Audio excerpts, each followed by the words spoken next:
Good evening to another episode of ZeKK Live, 45 Minutes with. Before Sarah will introduce our today's guest, Professor J. Garfield, I would like to welcome those who are joining us digitally for the first time today. As a note to the procedure, we, that is Professor Garfield, Sarah Lebock, and I will talk about 30 till 35 minutes. After that, you will then have the opportunity to ask J. Garfield questions via the chat function. It is maybe also important to note that our exchange will be recorded and will then be available online on the YouTube channel of the Center for Comparative Theology and Cultural Studies.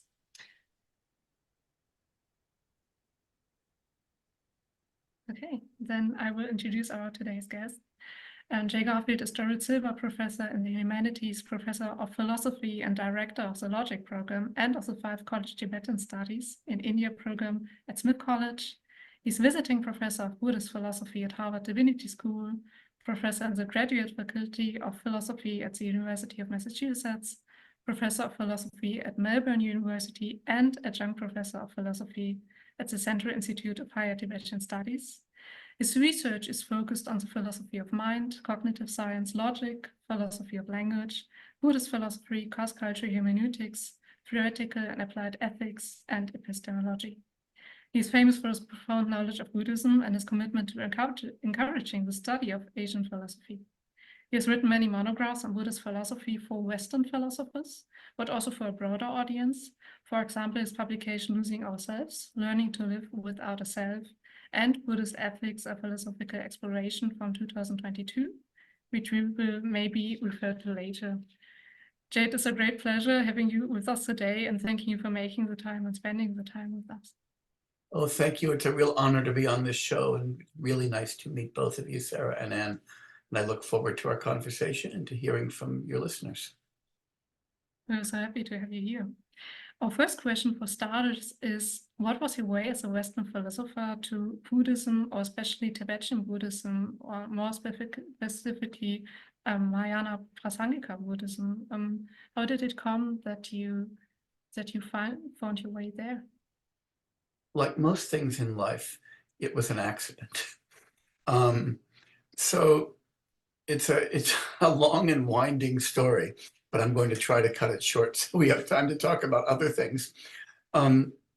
I, of course, did my PhD at a very traditional Western philosophy department, the University of Pittsburgh, and I focused on logic and cognitive science, and finished my PhD not even knowing that there was such a thing as non-Western philosophy. That is, it never occurred to me that people who didn't look like me did philosophy. And I'm kind of ashamed of that now, but it was the normal pattern in philosophy when I came up, not just in the West, but even in Asian philosophy departments. Only Western philosophy was being taught as philosophy. And things are changing now, but slowly, but they are changing. But in any case, so I finished and I started my very first teaching job, which was at Hampshire College in Massachusetts. And the kind of humorous background to this is that Hampshire was a very experimental college and kind of had a reputation in America back then, we're talking 1980 now, a long time ago, of being a kind of hippie college. It was a very non-traditional experimental sort of place that had come up in the ferment of the 60s and 70s. And so the very first student who walked into my very first office as I was unpacking my books was this, tall guy with long beard and long hair and daishiki and bangles and beads and bare feet. And he came in and said, "Hi, I'd like you to chair my senior thesis for my bachelor's degree on, connections between medieval Tibetan epistemology and the social contract tradition." And I burst out laughing because I figured somebody just paid him a few dollars to give me a welcome to Hampshire joke. But he, of course, was pretty serious because he'd been studying Tibetan and, so he could read, because nothing was translated back then. And he'd been, got his French in really good shape so he could read Rousseau. And here was this brand new assistant professor laughing in his face when he thought he had this really interesting cross-cultural project going. And it was a really interesting project. So he said, "Listen, this guy Thurman," because Bob Thurman, very eminent scholar in Buddhist studies, was teaching at Amherst College, which was part of the same consortium just up the road. He said, this guy Thurman, he's going to do the Tibetan stuff with me. All I want you to do is keep me honest on Locke and Rousseau. You can read Locke and Rousseau, can't you? And I said, yeah, I can do that. So I thought it was a bad idea to begin my academic career by turning down my very first student. So I said, sure, I'll do this. And of course, that meant that I had to read what he was reading to supervise this thesis. And what that meant is that I was reading the rough drafts of Bob Thurman's translation of Tsongkhapa's Lekshe Nyingpo, the Essence of Hermeneutics, 15th century Tibetan philosophical text about how to read. And in particular, how a Madhyamaka should read Yogacara Sutras. So I had no background at all in Buddhism. I didn't even know what the Four Noble Truths were, right? I didn't really know who the Buddha was. And my introduction was reading this extremely complex, scholastic, medieval Tibetan text that presupposes a gigantic amount of understanding. And I was reading it in a very rough English translation. And for most of the time, I could not figure out at all what any of it meant, I have to say. But it was interesting and it was intriguing, and it was clear that it was serious philosophy. And by the end of the year, I had a little bit of a taste of it. And I thought, well, gee, there is something interesting happening in Indo-Tibetan Buddhism, and particularly in this Prasangika Madhyamaka tradition, because Tsongkhapa, of course, is famous for his articulation in Tibet of the philosophy of Chandrakirti. But after that year, I just kind of forgot about this, except to tell this funny story to people at parties, because I had a career to get going, and my career was in logic and cognitive science and not in medieval Tibetan epistemology. But 7 years later, there was a dramatic policy development at Hampshire, and that was a very strong multicultural requirement. And it was a requirement that every student, no matter what subject they're studying, doesn't matter if it's physics or chemistry or art history or philosophy, has to study the way it's pursued in some non-Western culture. That you couldn't just do the white studies version of your discipline. And when that policy passed, I kind of panicked, as did a lot of other people, because the college turned to us and said, we cannot require students to study things we don't teach. So it's now time for everybody to either retool or resign. You can either develop a competence in a non-Western tradition or leave the college. And the college made a lot of money available for people to retool. And I thought, God, what do I know about non-Western philosophy? And I thought, medieval Tibetan epistemology. I could learn enough about that in the summer, maybe to add a week or two to my epistemology class. And then I will have paid my debt to this expectation. So I asked for a grant, and I got one to basically pay Bob Thurman to teach me a little bit of philosophy, which he graciously did. And I added that to my course, and students loved it, and I found it was really interesting. And so the next year I got a bigger grant and learned a little bit more and created this cross-cultural skepticism course that was really successful. And of course, at that time, almost nothing from the Tibetan world and very little from the Indian world in Buddhist philosophy was available in English. So I would keep going to Bob and asking, gee, do you have a copy of this text? And he'd say, sure, I do, but it's only available in Tibetan. Do you have a copy of this text? Yeah, I do, but it's only in Tibetan. So I had to start learning Tibetan in order to start reading things so that I could know enough to do any of this. And there was a summer institute on Nagarjuna at the University of Hawaii. And I thought, well, I'll never get into this, but why not apply? Because I could hang out on the beach in Hawaii and learn some philosophy. And to my astonishment, I got in and I learned a little bit more. And by this time, I was actually getting really interested in this stuff. So I started asking people, if you really care about learning about Madhyamaka philosophy, and you also want to get your Tibetan in better shape, where do you go? And everybody said, you go to India, to the Central Institute of Higher Tibetan Studies. And if you're lucky, you try to work with Geshe Yeshe Tapka. So I had a sabbatical coming up. I applied for a grant. I got it. Our family moved to India for a year, hung out at the Central Institute of Higher Tibetan Studies. I got to work with Geshe Yeshe Tapka, which was one of the great gifts of my life, and never turned back. And that's kind of how I got into Buddhist philosophy. So if that guy hadn't walked into my office, if he walked into somebody else's office who might have known some more, this would have never happened. If I had just said, actually, no, I really don't know anything about this, you've got to find an expert, none of this would ever happen. And a whole lot of other accidents had to happen as well. And I had to have a family who was willing to pull up and head to India in 1990 before the opening and move to a village with almost no electricity and no telephones, and be willing to study in this very traditional Tibetan university for that time. But everything aligned, and I've had a really interesting life in Buddhist philosophy since then.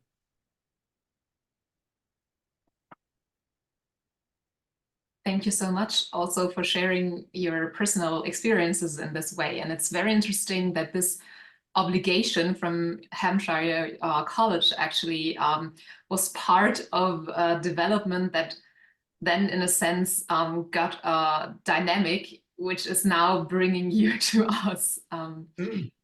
Yeah, interdependence is a marvelous thing, and you never know quite what's going to depend on what. And when you throw a stone into a pond, you never know quite where the ripples are going to go. I should also point out that I opposed that policy when it was proposed, which is something I'm deeply embarrassed by given my subsequent career, because I thought it was a real violation of academic freedom. So it also tells us when you hear something, hear a new idea, and your reflex is to reject it, ask yourself carefully whether that's just a reflex or whether you've really thought it through.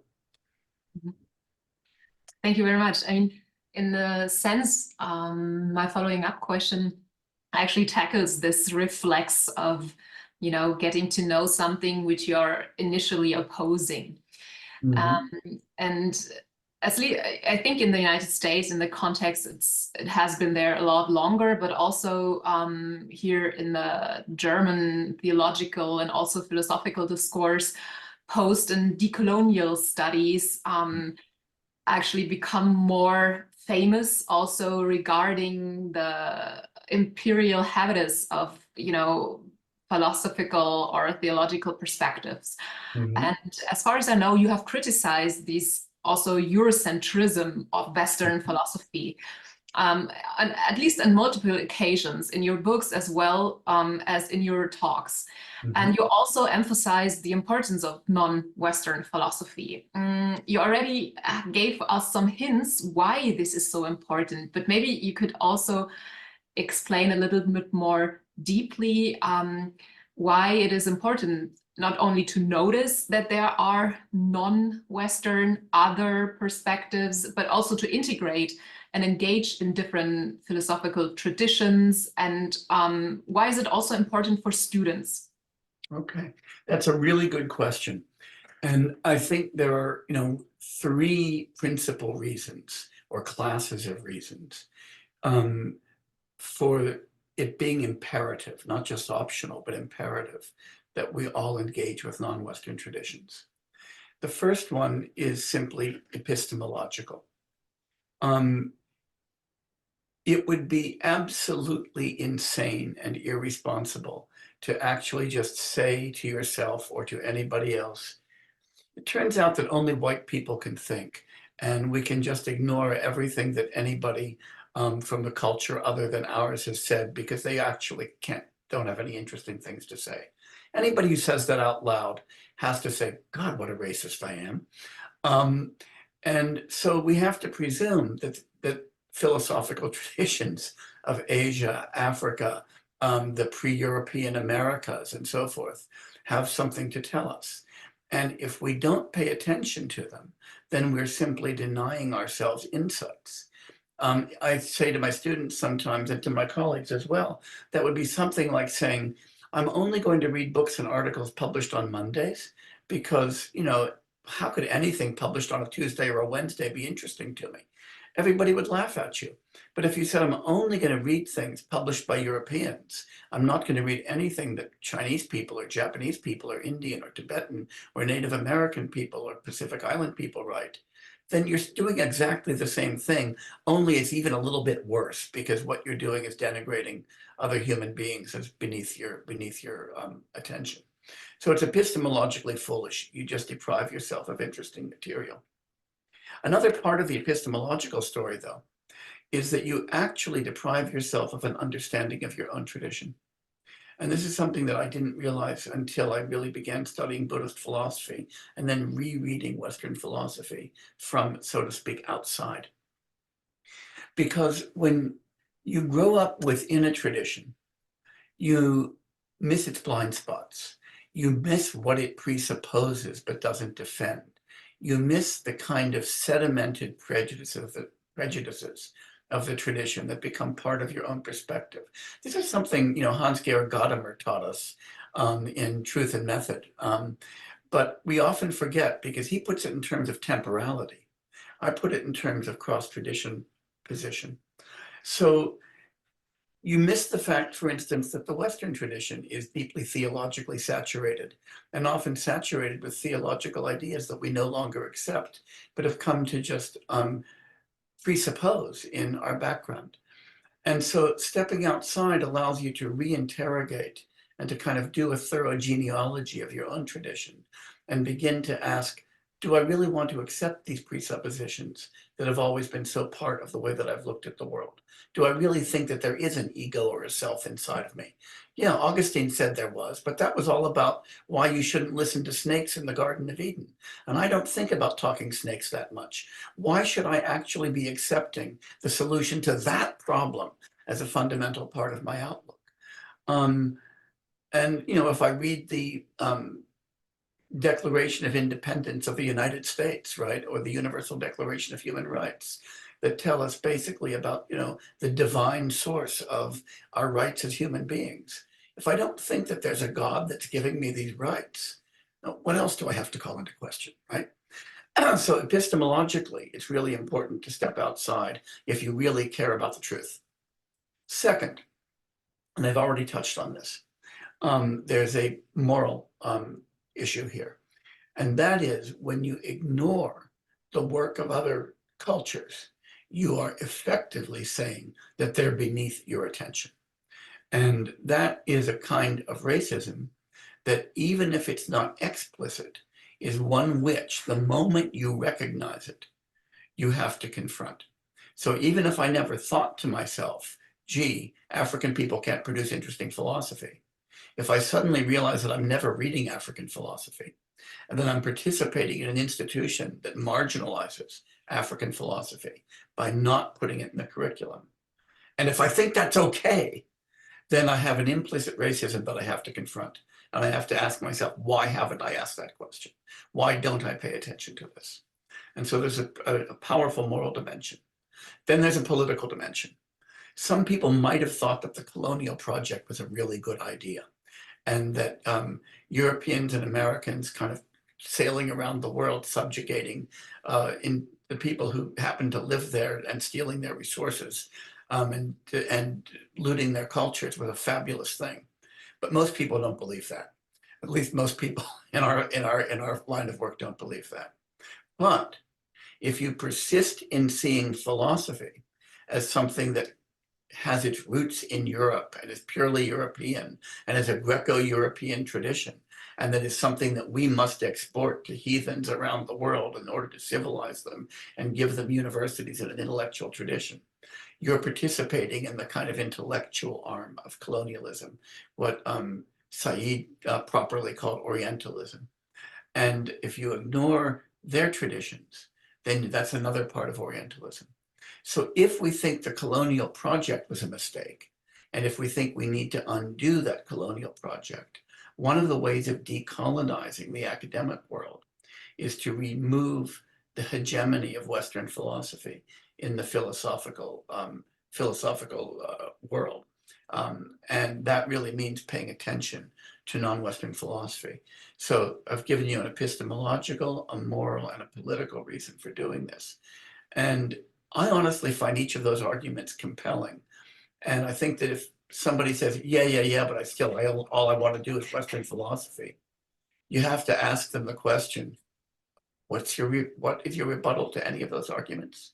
Why do you think that it's politically okay to do that? Why do you think that it's morally okay to ignore so many people? And why, if you really believe in the open-mindedness and spirit of inquiry you claim to be part of the Western tradition, do you close your mind and refuse to inquire into the traditions of other people? I think there's just no answer to that. Thank you so much. I mean, like you mentioned before, it's an epistemic and an ethical or moral obligation, and also politically. And if you would say, I don't know, out of pure ignorance that you still don't want to get into touch or engage into other religious, philosophical, world interpretation traditions, then you have to justify this ignorance, which might be very difficult. And I doubt that this is possible in a philosophical way. Thank you so much for this great answer. Please allow me to be a little bit broader and at the same time become more specific when I ask. So that being said, why would you say that it's specifically interesting for students to engage, or for Western philosophers to engage in a Buddhist tradition? What can they learn from it, despite what you already mentioned? What would you give us as an answer here? Sure. And I want to really quickly preface my answer by saying I don't think that the Buddhist tradition is uniquely interesting to other philosophers, but that it is one of many traditions that is. And so I'm going to explain why this tradition is important and interesting. That doesn't mean there aren't other reasons for thinking that, say, the classical Chinese tradition is interesting, or the Native American tradition, and so forth. So I don't want to disparage others by saying this, but it's the one that I work in. So for one thing, the Buddhist tradition gives us very powerful ways of interrogating and rethinking our metaphysics. It asks us to consider a metaphysics of emptiness rather than a metaphysics of substance and presence. Draws our attention to interdependence and relationality, to the incoherence of the idea of ultimate reality, of grounding, of foundationalism. So it gives us new ways to think about the anti-foundationalist project that gets going in the West in the 20th century, but has been going in Buddhism since the 6th century BCE. It gives us a different outlook on ethics. Most, not all, but most Western ethical traditions are what I've called output ethics. That is, they're concerned with what we do and the rules that govern our actions or the consequences of our actions. The Buddhist ethical tradition is an input tradition. It asks us to pay attention to how we see and how we experience others. And so I'm not claiming that it's a better ethical tradition than the Western ethical tradition, but that it brings a new voice that we haven't thought about and allows us to ask different ethical questions than we might have asked otherwise. And it integrates that ethics in the metaphysics of interdependence. The Buddhist tradition also is a tradition that has interacted with and been transformed by a number of different cultures. So while Buddhism begins in India, it moves out into China, into Tibet, into Korea, into Japan, into Southeast Asia, and now into the West. And in each of those kind of missionary migrations, it's integrated with, transformed, and been transformed by local cultures. So like the Western tradition, it's not monolithic. And it allows us to look at what internecine debates, intramural debates look like in a number of different traditions. And the Buddhist tradition was always actively engaged in debate with non-Buddhist traditions every place that it went, with Orthodox Indian schools, with classical Chinese schools, now with Western schools. And so looking at the structure of those debates allows us to look at yet another tradition that valorizes rational inquiry, but from slightly different perspectives, with slightly different insights. For all of those reasons, I think the Buddhist tradition is a nice one. And it's one that shares enough with Western philosophical tradition, shares a great deal of kind of methodological presuppositions, that it's accessible, very quickly accessible to Western philosophers, and very quickly legible. But it's different enough that once they move in and start reading, they see, wow, there's some real challenges here. There's some real differences. So it's not so foreign that you have to completely transform your vision to get into it. But it's different enough that you learn from it. And so in that sense, again, coming back to Gadamer, who talks about the double relation that we have to a text in order to read it. That is, there has to be enough overlap of horizon for the text to be legible, but enough difference for there to be space for dialogue. We find exactly that relation between the Western philosophical tradition and the Buddhist tradition. Referring to what you just said, in your book on Buddhist ethics, you describe Buddhist ethics as a kind of moral phenomenology, and that is compared to Western ethical concepts more focused on the question of how to become good than how it is to be good, like you just said. Can you elaborate a little more on that difference for our audience? Sure. Many of us have grown up or studied ethics or been taught ethics by our parents or our vicars or philosophy teachers. And we've been taught ethics probably in one of three traditions. Either a deontological tradition of the kind that we find in Kant and that we find in the church, that tells us what our duties are and our rights and our permissions, what we ought to do, what we ought not to do, and what other people ought to do to us or ought not to do to us. So we're focusing on action when we do that. Many of us who have grown up in an Anglophone world have grown up with utilitarian ethics and have been asked to think about the consequences of our actions, not so much our duties, but what the consequences are. Is this doing more good or is this doing more harm? And to look for actions that do more good and do less harm. Or maybe if we've grown up in a very conservative Catholic tradition, we've been lucky enough to study Aristotelian ethics or Aretaic ethics, and we've been asked to cultivate certain virtues. And those virtues are, again, described as dispositions to act. So generosity is a disposition to give. Courage is a disposition to endure danger when it's appropriate, and so on and so forth. But despite the immense differences between these dominant traditions, we're always thinking about what to do. Buddhist ethics asks us a different question. How should we see others? How should we see ourselves? And it does that because of a kind of appreciation of the fact that action begins in perception. Action doesn't begin in a vacuum. We act after having seen. We see, that leads to desires or intentions or fears, and those in turn lead to actions that lead to more perceptions. And so if we really want to think about ethical cultivation at its root, Buddhists say the root isn't thinking about what you do or even why you do it. It's what the world looks like that you see. Do you see others as enemies or as friends?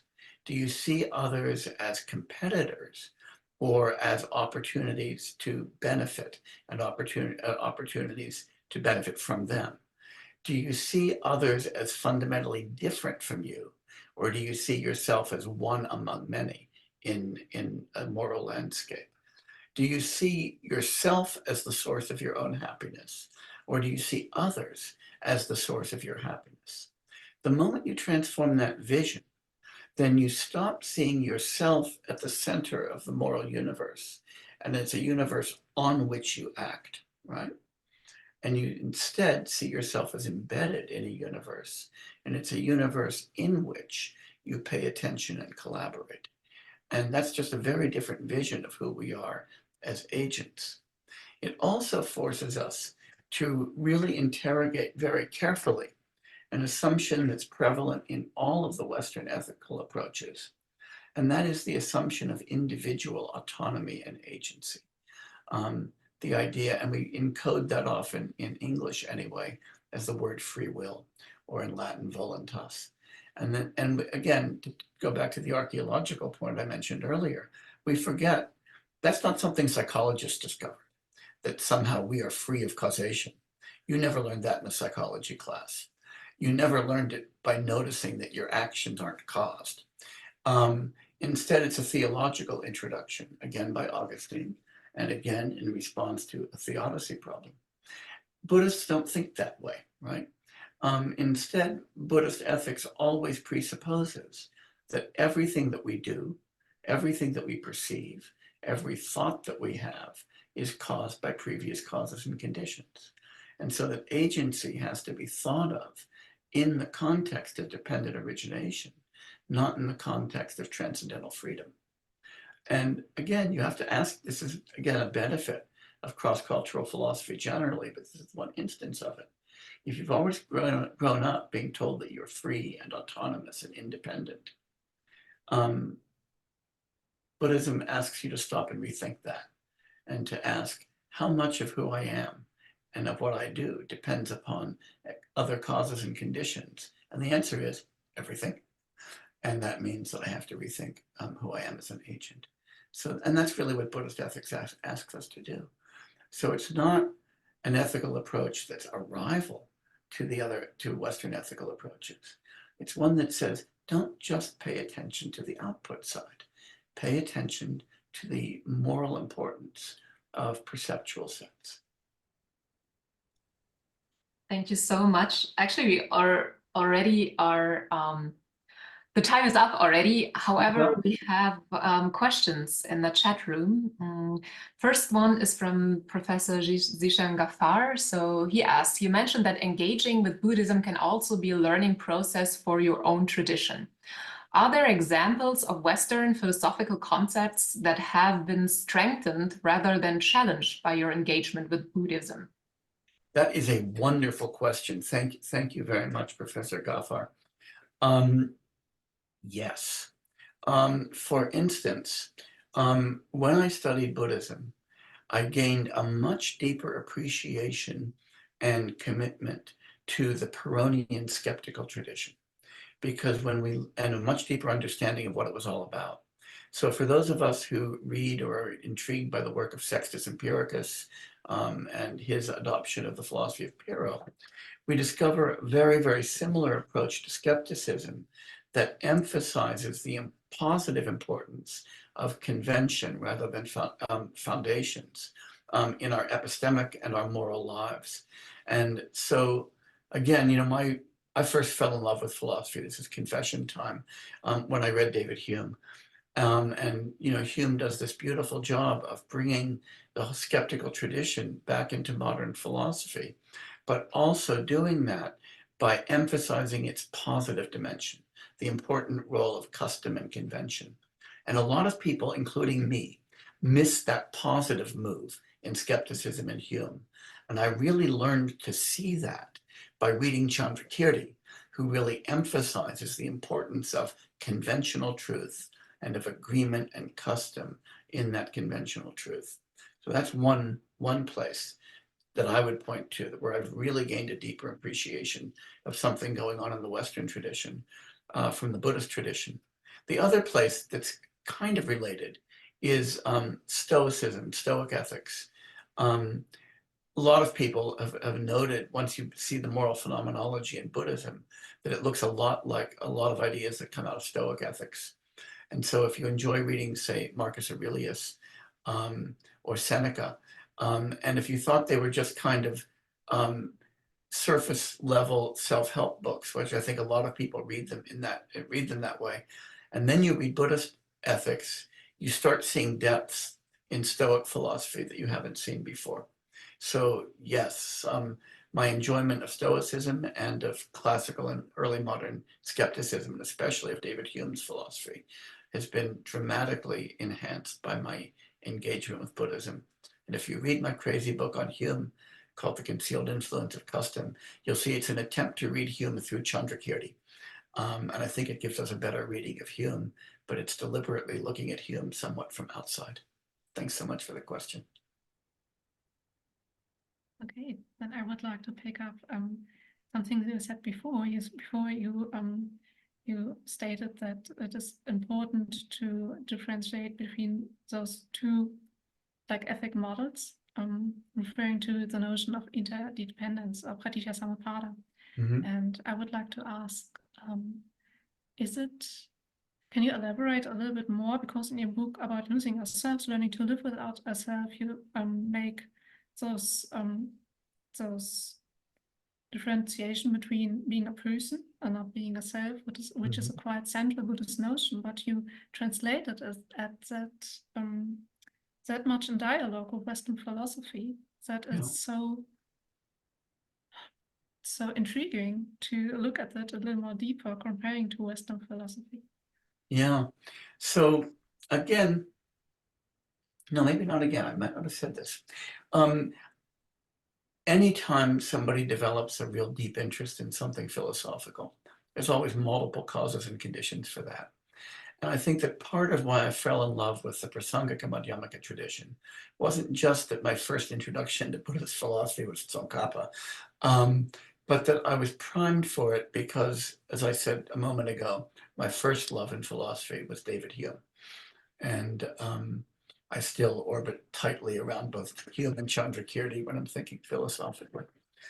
And my decision to study philosophy came when reading the treatise, and I was reading the section on personal identity and Hume's attack on the idea of the self and his reconstruction of who we are as these kind of sequences of causally interrelated states, that they're just roles that we play. And in book 2 and book 3, he talks about us as persons embedded in a social matrix. And I loved that when I first encountered it. It just had the ring of truth. And not only the ring of truth, but it just shattered my instinctive way of thinking so much that I said to myself, I just remember this graphically, a few weeks into my first semester in university. I said, if philosophy can do this, I want to do philosophy. And by this, I meant totally transform the way somebody sees the world.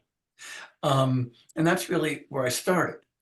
So for a long time, I've been thinking about that issue. And when I do my work in cognitive science, I'm really committed to exploring the idea that what we are as human beings are we're the hypersocial great ape. And when I say hypersocial, I don't just mean very social.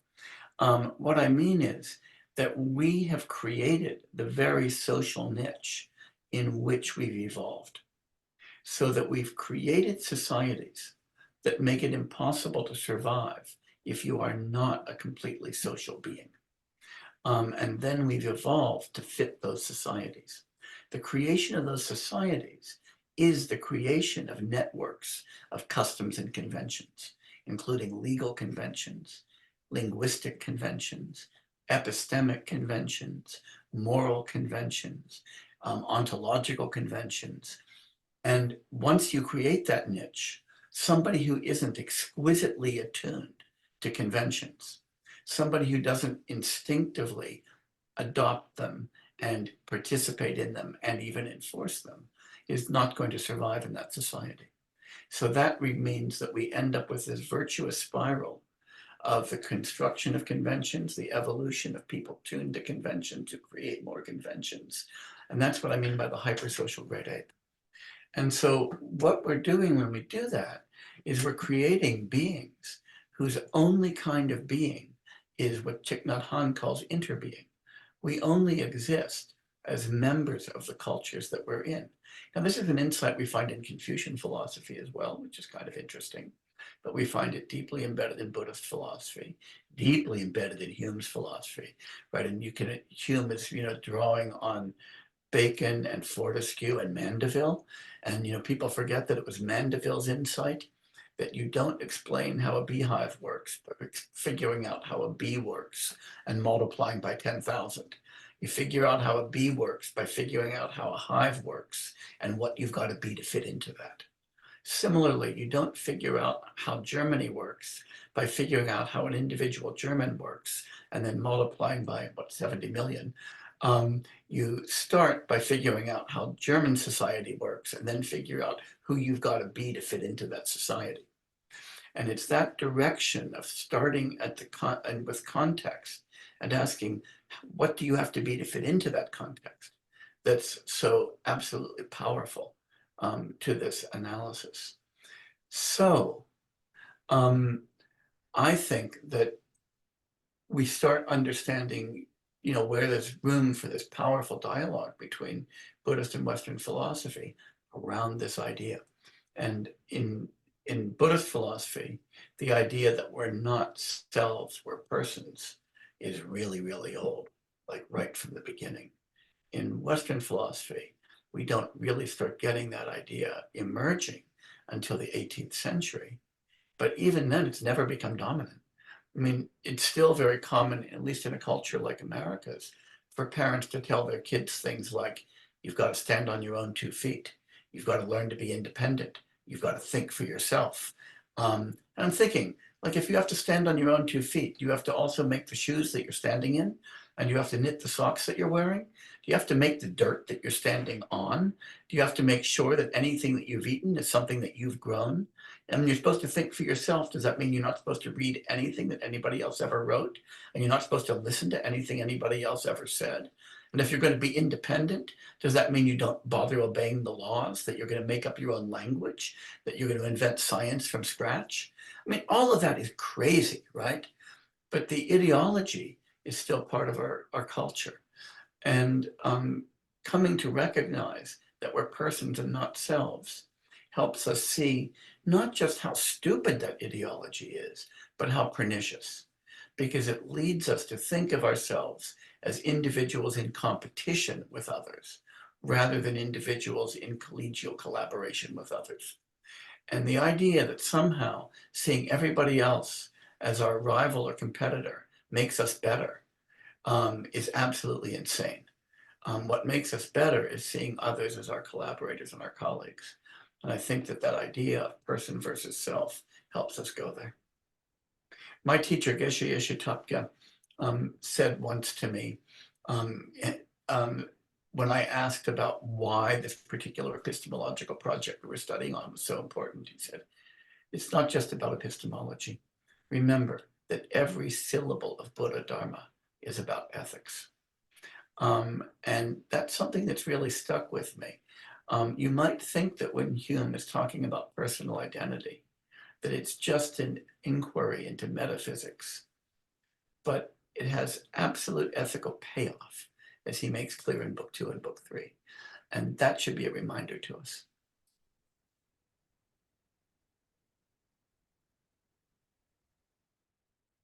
Thank you so very much for this answer.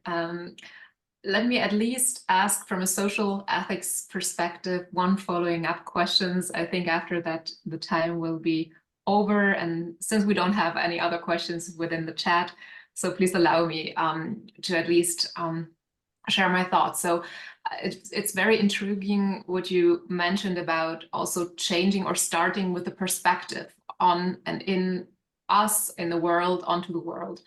And also you mentioned, which I find very interesting, that the hyper-social beings we are is actually compromised at the same time by the structure and also the ideology of our cultures. And referring to that, I was also wondering, and it's actually a topic within sociology and social ethics as well, that especially also the imperatives of growing, of becoming more successful, of, you know, what you said, being able to compete with others is actually compromising these initial interdependency and also interbeing. And this is also partly a problem of capitalist societies, I suppose. And I was just wondering how is your on take on that? So would you agree, or do you also think that non-capitalist societies, which is actually, or societies which are even, I'm not even sure if you can find them anymore, Right. If that is also a part of the idea that becoming a person, or the person perspective, is helpful instead of, you know, staying or remaining always in the self-centered perspective, which is also part of the capitalist idea of, you know, being responsible for your flaws as well as for your, I don't know, successes. Yeah, I think capitalism is a sophisticated machine for preying on egoism and cultivating egoism. So it both preys on and reinforces egoism. The Tibetan teacher Rinpoche had a wonderful analogy. He said, capitalism is constantly offering a glass of salt water to a thirsty man. And so it starts with our thirst, and then it just enhances it. And it requires division of all kinds, not just division of labor, but it requires us to be divided against one another in order for the kind of mechanism of competition and of redistribution of wealth upward to make any sense. It's a kind of, when you look at the way that, for instance, corporations fight against unions, what you see is a kind of reflex hostility to the idea of solidarity. And that's a reflex opposition to the idea of community. So I think that it's really important to recognize the roots of capitalism, but also its consequences. It only works if we think that we're in competition. It only works if we have a particular model of rationality. So let me pay attention to that for a moment. Anybody who's studied microeconomics knows that microeconomic theory, which is just basically the ideological arm of capitalism in the university, defines rationality as the disinterested pursuit of my own individual utility. That is, if I'm a rational actor in the economic world, I try to get as many goods as I can for myself, and I don't care about yours, right? I don't try to disparage you. If you want to get a lot of goods, that's great, but it doesn't matter to me. All that matters is my own individual happiness. Now, that's telling us that to be rational is to find your happiness in the goods that you yourself amass and not to care about anybody else. If you take seriously our social nature, that's the height of irrationality. How can you be happy if the people around you aren't happy? When we see people, living in gated communities, the fact that the rich have to put gates up and keep everybody else out doesn't mean that they're feeling secure. It means that they're scared. When we find tax codes that, reward the people for amassing individual wealth, we don't see that as a way of, increasing happiness. That's a way of increasing misery. So again, one of the great insights, we see this in Shantideva's Bodhicharyavatara. There's a beautiful verse in chapter 8 where he says, if I can only find my happiness in my own pleasure, that's the way demons think. If I can find my happiness in other people's pleasure, I'm always going to be happy. And capitalism asks us to forget that, and to forget that our deepest sources of our happiness are the success of others. And that if we allow ourselves only to be the only reservoir of happiness, we're going to lead miserable lives. And so part of recognizing that we're persons is developing this tremendous resource of happiness. And seeing ourselves as selves forces us into this irrational egoism that ends up being self-defeating.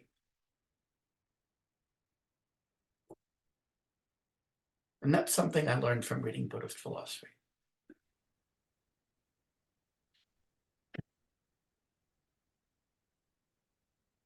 Thank you so much for sharing that. It's really time to come to an end now, but we are deeply happy for your serious commitment to Buddhist philosophy and for sharing it with us so we can learn from that. And next up is ZeKK Live with Miriam Sado, who's the director of the Munich NS Documentation Center on May 8th. So we're looking forward to that too. Thank you for joining us today, to our guests. Thank you once again for you being our guest, answering our questions. And thank you so much for being there. Thanks so much for a really pleasant conversation. I enjoyed it immensely, and I hope that it's useful to somebody. Thank you. Take care.